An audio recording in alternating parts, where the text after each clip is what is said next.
അപ്പോൾ October 5 world habitat day എന്ന് പറഞ്ഞാൽ ഇപ്പൊ അതിന് മലയാളത്തിൽ എന്താ പറയാ, ലോക ആവാസ വ്യവസ്ഥാ ദിനം എന്ന് പറയാം അല്ലെ. എന്ന് പറഞ്ഞാൽ ഈ ലോകത്തുള്ള ഓരോ ജീവികൾക്കും ഓരോ സ്ഥാനങ്ങളും ഓരോ സ്ഥലങ്ങളും ഓരോ എന്താ പറയാ ഓരോ സംഭവങ്ങളൊക്കെ ഇങ്ങനെ നിശ്ചയിച്ച് വെച്ചിട്ടുണ്ട്. പക്ഷെ എനിക്ക് തോന്നുന്നു കേരളത്തെ സംബന്ധിച്ചിടത്തോളം ഇപ്പൊ ഇവിടുത്തെ ആവാസ വ്യവസ്ഥ കംപ്ലീറ്റ് തെറ്റിക്കിടക്കുകയാണ്.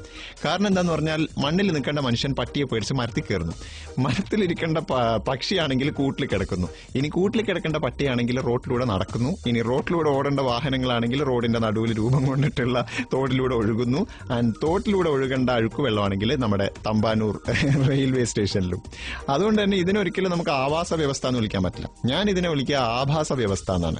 ആൻഡ് ഇത് പറഞ്ഞിട്ട് പോകുന്ന എന്റെ പേര് മറക്കണ്ട, Musafir on club 943 FM tan കണക്കിന് ഫൺ FM. പിന്നെ ഈ ആവാസ വ്യവസ്ഥ തെറ്റിയത് നമ്മുടെ നാട്ടിൽ മാത്രമല്ല, കാട്ടിലും ഇപ്പൊ ആവാസ വ്യവസ്ഥ തെറ്റിയിരിക്കുകയാണ്. കാരണം കാട്ടിന്റെ ഉള്ളിൽ കാണേണ്ട പുലിയുടെ തല നമ്മളിപ്പോ കാണുന്നത് കലത്തിന്റെ ഉള്ളിലാണ്.